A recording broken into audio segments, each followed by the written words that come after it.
नीतू ओ नीतू, क्या कर दिया? सरला, ये क्या हो रहा है रसोई में? दादी, दाल को तड़का लगा रही थी। बस मैं समझ गई थी कि आज रसोई में दाल को तड़का नीतू ही लगा रही है। तभी तो पूरे घर में मिर्चों की धसक भर गई है। अरे पानी दे दो, खास कर बुरा हाल हो गया है। माँ जी, ये पानी। अरे सरला, इसे रसोई में तड़का लगाना सीख। अब यहाँ तो हम सब सहन कर लेते हैं, पर ससुराल में ये सब नहीं चलेगा। अगर तुम्हारी सास ने कह दिया कि बहू ने कैसा तड़का लगाना सीखा है, तो सोचो नीतू सब कितनी बातें बनाएंगे। कुछ नहीं होगा दादी, पहले शादी का तड़का तो लगने दो, रसोई में तड़का बाद में देखा जाएगा। नीतू सारा खाना बना लेती थी, पर बात आती थी रसोई में तड़का लगाने की, और नीतू का तड़का हमेशा धुआंधार और मिर्चों वाला होता था। कुछ महीनों बाद नीतू की शादी हो गई। अब शादी के बाद नीतू ने पहली रसोई में हलवा बनाया। सबको बहुत पसंद आया। हाँ बहू, हलवा बहुत बढ़िया बना है। थैंक यू माँ जी। भाभी, मीठे में हलवा तो बना दिया, पर आपको अब मेरी भी हेल्प करनी होगी। दोपहर के खाने के लिए आज मैं सबके लिए दाल चावल बना रही हूँ। तड़का तो लगाना होगा, मुझे तड़का लगाना नहीं आता। अरे प्रिया, तेरी भाभी अभी नई आई है और तू उसे आते ही रसोई में लगा रही है। हलवा तो बनाना रीत होती है, तड़का फिर कभी लगवा लेना। अभी बहू को आराम करने दो। भाभी, आपको कोई परेशानी है तड़का लगाने में? प्रिया की बात सुनकर नीतू परेशान तो हुई थोड़ा, क्योंकि उसे पता था कि अगर उसने रसोई में तड़का लगा दिया तो पूरे घर में खांसी के बम फटने लगेंगे। पर सबके सामने वो मना भी नहीं कर सकती थी। ठीक है प्रिया, चलो मैं दाल को तड़का लगा देती हूँ। नीतू दाल को तड़का लगाने के लिए चली गई। कुछ देर बाद मोहल्ले की औरतें बधाई देने के लिए आने लगी। अरे सुशीला जी, नई बहू कहाँ है? रसोई में तड़का लगा रही है। आते से ही आपने बहू को किचन में लगा दिया। नहीं, ऐसी कोई बात नहीं है। बहू तो आज पहली रसोई में हलवा बना कर लाई थी। अरे वो प्रिया का मन था कि आज का तड़का उसकी भाभी लगाए। प्रिया तड़का ढंग से लगा नहीं पाती। अरे तो कोई बात नहीं, अब भाभी आ गई है ना, तो भाभी को देखा देखी सीख जाएगी। नीतू ने तड़का लगा दिया था और हमेशा की तरह आज भी उसने तेज आंच कर दी और खौलते हुए तेल में मिर्ची डाल दी। सौरभ, खिड़की दरवाजे बंद तो नहीं है? जरा खोल दे, थोड़ा धुआं बाहर चला जाएगा। खोल दिए मम्मी। सौरभ किचन में जाता है तो वहाँ पर नीतू और प्रिया लगातार खांस रही थी। नीतू ने मिर्चें जला दी थी। भाभी, आपका तड़का तो धुआंधार भी और असरदार भी। देखो ना, भैया बहाने से रसोई में चले आए। ऐसा कुछ नहीं है, वो तो मैं रसोई की खिड़कियाँ खोलने आया था। नीतू घबराहट में थोड़ा सा शर्मा गई। उस दिन नीतू का लगाया हुआ तड़का सबको नॉर्मल लगा, क्योंकि नीतू की सास, रिश्तेदार और पड़ोस की औरतें भी कभी कभी ऐसा कर देती थीं। कभी कभी तड़का लगाने में मिर्चों की धसक होना आम बात है, पर ये कोई नहीं जानता था कि नीतू तो रोजाना ही रसोई में ऐसा तड़का लगाती है। अगले दिन रिश्तेदारी के मेहमान आने वाले। बहू, मेरी मुंबई वाली बहन आ रही है। उनका मन है तुम्हारे हाथ की अरहर की दाल और चावल खाने का। बढ़िया सा करी पत्ता, सरसों दाना वगैरह डालकर तड़का लगा देना। मौसी सास को तड़के वाली दाल बहुत पसंद है।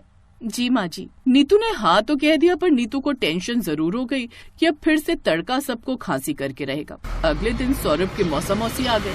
नीतू ने प्रिया के साथ मिलकर सबके लिए नाश्ता पानी लगाया। बहुत बढ़िया कचौड़ी आलू बने हुए हैं। ये उसी हलवाई के हैं ना, जिसके जीजा जी हमेशा लाते हैं, कल्लू हलवाई के। हमारे एरिया में वही बढ़िया कचौड़ी आलू बनाता है। ये तो हुआ बाजार का। अब हम अपनी नई बहू के हाथों का खाना कब खा रहे हैं? दोपहर में तो नीतू ही सबके लिए खाना बना रही है। अरहर की दाल और चावल बनवा रही हूँ, साथ में पनीर की भुर्जी बनेगी। बहुत बढ़िया। चलो अब तो बहू के हाथ का पेट भर खाना खाएंगे। बना लो बहू जल्दी से। जी बस दाल उबल चुकी है, तड़का लगाने ही जा रही थी। नीतू घबरा रही थी कि तड़का धुआंधार होने वाला है। भाभी, मैं कुछ हेल्प करूँ? नहीं, मैं कर लूंगी, तुम अपना काम कर लो। प्रिया अपना काम करने के लिए कमरे में चली गई और उसने तड़का लगाया और जैसे ही मिर्चें तेल में गिरी, धुआं, खांसी और घर भर में अफरा तफरी। अरे बहू, तुम्हारे तड़के ने तो नाक आँख सब खोल दिए। नीतू बहू, खिड़की दरवाजे खोल दो, धुआं बाहर चला जाएगा। सॉरी मौसी जी, वो पता नहीं मिर्च जल गई। नीतू की सास को समझ आ रहा था कि नीतू को तड़का सही से लगाना नहीं आता। वो जब भी तड़का लगाती है तो तड़का जला देती है। अगले दिन जब मेहमान चले गए तब नीतू की सास रसोई में आई और उसे समझाने लगी, बहू रुको, एकदम से मिर्चें नहीं डालते हैं, तभी तुम्हारा तड़का जल जाता है। सबसे पहले तेल गरम करो, जब तेल जल जाए तो आंच को धीमा कर दो और देख लो कि तेल ज्यादा जल गया है तो भले ही गैस को बंद कर दो। उसके बाद धीरे धीरे मसाले डालो, एकदम से मिर्च डाल दोगी तो पूरा तड़का जल जाएगा। नीतू ने डरते डरते मिर्च डाली, पर पहली बार ऐसा हुआ जब नीतू ने तड़का लगाया तो मिर्चों की बिल्कुल भी हवाड़ नहीं हुई। धीरे धीरे नीतू तड़का लगाना सीख रही थी। एक रात जब सब सो रहे थे तो नीतू नींद में बड़बड़ा रही थी, तभी 2 चोर घर में घुस गए। तेल गरम होना चाहिए, नहीं तेल ज्यादा गरम नहीं होना चाहिए, अब मैं उसमें मिर्च डालूंगी, तड़का लगा लेती हूँ। हाँ मैं सही तड़का लगा लेती हूँ, जीरा प्याज हरी मिर्च, गैस हल्की कर दूं, आज मैं बहुत बढ़िया तड़का लगाऊंगी, सब मेरी तारीफ करेंगे। नीतू नींद में चलने लगी। चोर घबरा गए। नीतू रसोई में गई, कढ़ाई उठाई और तड़का लगाने लगी। नीतू ये सब काम नींद में कर रही थी। अरे रसोई में कौन आ गई आधी रात के समय, खाना क्यों बना रही है ये? पता नहीं, घर में तो सभी सो रहे हैं, तो ये रसोई में क्या कर रही है? थोड़ी देर इंतजार करते हैं, क्या पता वापस जाकर सो जाए। तभी नीतू ने तड़का लगाया और नींद में होने के कारण नीतू का तड़का धुआंधार और खतरनाक हो गया। पूरे घर में मिर्चों का धुआं फैल गया। सब लोग उठकर बाहर आ गए। खांस खांस कर सबका बुरा हाल था। दोनों चोर भी बेहाल हो चुके थे। अरे तुम दोनों कौन हो? भैया जी माफ कर दो, चोरी करने आए थे, पर इन मैडम ने न जाने रसोई में कौन सी मिर्च जलाई कि हम तो अंधमरे हो गए। नीतू तुम इस समय रसोई में तड़का लगा रही हो? सॉरी माँ जी, पता नहीं नींद में क्या सोच रही थी, रसोई में कब आ गई कुछ पता ही नहीं चला। भैया तो तौबा कर लिया हमने, अब से कोई चोरी नहीं करेगी और मिर्ची तो कभी सपने में भी नहीं सूंघेंगे। भैया जी पुलिस कितनी देर में आ रही है, हमसे यहाँ और नहीं रुका जाएगा। चोरों की बात सुनकर सब जोर से ठहाका लगाकर हंस दिए। कुछ देर बाद पुलिस चोरों को पकड़ ले गई। सब मोहल्ले वालों ने भी नीतू की बहुत तारीफ। नीतू की सास ने बात को ऐसे संभाला, हाँ हमारी बहू तो पानी पीने गई थी, जब देखा कि चोर घर में घुस आए हैं तो बहुत ही बहादुरी दिखाई और जब कुछ समझ नहीं आया तो तुरंत फ्राई पैन उठाया और मिर्चों का तड़का लगाया। बहुत बहादुर है आपकी बहू, सच में कमाल कर दिया नीतू बहू, तुम्हारी वजह से मोहल्ले में भी चोरी होने से बच गई। ना जाने वो चोर और कितने घरों में चोरी कर लेते। और फिर पूरे मोहल्ले में हंसी खुशी का माहौल हो गया और नीतू सबकी फेवरेट बहू बन गई।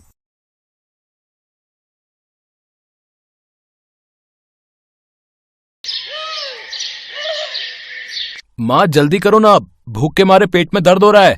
हाँ ला रही हूँ, ज्यादा नौटंकी मत कर। अरे नौटंकी नहीं कर रहा, सचमुच भूख लगी है। बस हो ही गया। अच्छा ये तो बता आज मैंने क्या बनाया है खाने में? क्या माँ, यहाँ तक खुशबू आ रही है। अच्छा तो फिर बताना क्या बनाया है मैंने? कढ़ी चावल बनाया है ना, मुझे पता है, अब जल्दी से ले आओ बस। इसके बाद नम्रता ने मुस्कुराते हुए गरम गरम कढ़ी चावल अपने बेटे कुशल की थाली में परोस दिए, जिन्हें देखकर कुशल के मुंह में पानी आने लगा। फिर कुशल ने जैसे ही पहला निवाला खाया तो उसने आंखें बंद करके कहा, भाई मजा ही आ गया माँ, सच में। लेकिन अगर आप थोड़ी देर और लगाती ना तो कसम से मैं मैगी बनाकर खा लेता। अच्छा माँ को धमकी दे रहा है? बेटा ये जोर बस मुझ पर ही चल रहा है तेरा।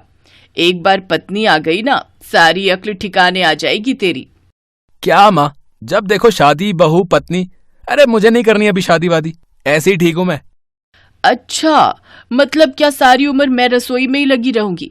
अरे शादी करके बहू ले आ और फिर जब वो कढ़ी चावल बनाकर लाएगी तब मैं भी आराम से बैठकर खा लूंगी। अरे बस करो माँ, ख्याली पुलाव मत पकाओ। ये आजकल की लड़कियां ना बस खाना ही जानती हैं, पकाना नहीं। कहीं ऐसा ना हो कि आप ही पकाकर उसे भी खिला रही हो अपने ये कढ़ी चावल। चुप कर बदमाश, शुभ शुभ बोल। हे भगवान, जो भी लड़की मेरे घर की बहू बने उसे बढ़िया से कढ़ी चावल बनाने आते हो। इतनी मुराद तो मेरी पूरी कर ही देना प्रभु। एक तरफ जहां नम्रता और उसका बेटा कुशल मजे से कढ़ी चावल खा रहे थे, तो वहीं दूसरे शहर के एक घर में, माँ आज खाने में क्या बनाओगी? सोच रही हूँ कढ़ी चावल बना लूं। क्या? अगर आप कढ़ी चावल बनाओगी ना तो सच बता रही हूँ, मैं फिर शबाना के घर चली जाऊंगी, वहीं खाऊंगी वहीं रहूंगी। अच्छा बाबा ठीक है, पर एक बात तो बता, तेरी ऐसी भी क्या दुश्मनी है कढ़ी चावल से? चावल से नहीं है, पर मुझे कढ़ी बिल्कुल पसंद नहीं है क्योंकि वो दही से बनती है और छी, दही में कीड़े होते हैं ना। किसने कहा तुझे? हमें तो आज तक दिखाई नहीं दिए। अरे वो ऐसे नहीं दिखते, माइक्रोस्कोप से दिखते हैं। खैर मैं ना दही खाऊंगी और ना ही दही से बनी कोई चीज। अब सच सच बताओ क्या बनाया है? भिंडी और दाल रोटी बनाई है। मुझे पता था कि आप जानबूझकर मुझे छेड़ रही हो। पर ऐसा नहीं करते हैं बेटी। कल को तू अपने ससुराल जाएगी और वहां लोग तुझे कढ़ी चावल बनाने और खाने को बोलेंगे, तो फिर क्या करेगी? मैं ना बनाऊंगी और ना खाऊंगी, बात साफ है माँ। एक तरफ नम्रता थी जिसे कढ़ी चावल बहुत ही ज्यादा पसंद थे, तो दूसरी तरफ मानसी जो कढ़ी और दही के नाम से ही चिढ़ती थी। यानी दोनों एक दूसरे से बिल्कुल अलग। लेकिन ऊपर वाले ने तो कुछ और ही सोचा था इनके लिए। इत्तेफाक से कुशल और मानसी एक ही कॉलेज में पढ़ते थे और दोनों में पहले दोस्ती और फिर प्यार हो गया। दोनों एक दूसरे से शादी करने का फैसला कर चुके थे और इस रिश्ते से दोनों ही परिवार खुश थे। शादी के बाद मानसी अपनी रसोई में सब कुछ बनाती सिवाय कढ़ी चावल के। और फिर एक दिन, अरे मानसी, आज खाने में क्या बनाओगी? माँ जी सोच रही हूँ कुछ अच्छा सा बना लूं। हाँ तो एक काम करो, कढ़ी चावल बना लो। कढ़ी चावल? हाँ क्या हुआ? वो माँ जी मैं तो भूल ही गई। मैंने तो दाल चढ़ा भी दी गैस पर, तो कढ़ी चावल फिर कभी बना लेंगे, ठीक है ना? अच्छा चलो ठीक है फिर। ऐसे ही कई बार नम्रता ने मानसी को कढ़ी चावल बनाने को कहा, लेकिन वो हर बार कुछ न कुछ बहाना बना देती। फिर एक दिन, अरे बहू, जरा एक दिन कढ़ी चावल तो बना दो। हाँ माँ जी, कल बनाती हूँ ना, पक्का। मानसी की ये बहानेबाजी कुशल भी समझ रहा था, तो उस दिन मानसी से इस बारे में उसने पूछ ही लिया। और फिर, अरे नहीं मानसी, दही में कीड़े नहीं, गुड बैक्टीरिया होते हैं, वो हमारी सेहत के लिए जरूरी होते हैं। कुशल ने मानसी को समझाने की बहुत कोशिश की, लेकिन मानसी की समझ में कुछ नहीं आया। उसने कढ़ी चावल नहीं ही बनाए। फिर एक दिन, कुशल मेरे सिर में दर्द रहता है बेटा, और कुछ नजर सी भी कमजोर लग रही है। अरे माँ, तो तुमने पहले क्यों नहीं बताया? चलो डॉक्टर के पास अभी। डॉक्टर ने बताया कि नम्रता की आंखें खराब हो रही हैं और उसे चूल्हे या गैस के पास जाने से मना कर दिया। अब तो बेचारी नम्रता रसोई के काबिल भी नहीं रही। धीरे धीरे उसकी तबीयत बिगड़ने लगी। देखिए, आपकी माताजी अब काफी कमजोर हो गई हैं। ऐसा लगता है कि इन्होंने जीने की इच्छा ही छोड़ दी है। ऐसे तो ज्यादा दिन नहीं चल पाएंगी ये। आप लोग बस इनकी सेवा करो अब तो। अपनी माँ की ऐसी हालत देखकर कुशल रोने लगा, तो मानसी भी बहुत उदास हो गई। फिर उसी शाम, उठिए माँ जी, खाना खा लीजिए। नहीं, मुझे नहीं खाना, मेरा मन नहीं है। अरे ऐसे कैसे नहीं खाना? देखिए मैंने आपके लिए कढ़ी चावल बनाए हैं। मानसी की बात सुनकर नम्रता हैरान रह गई।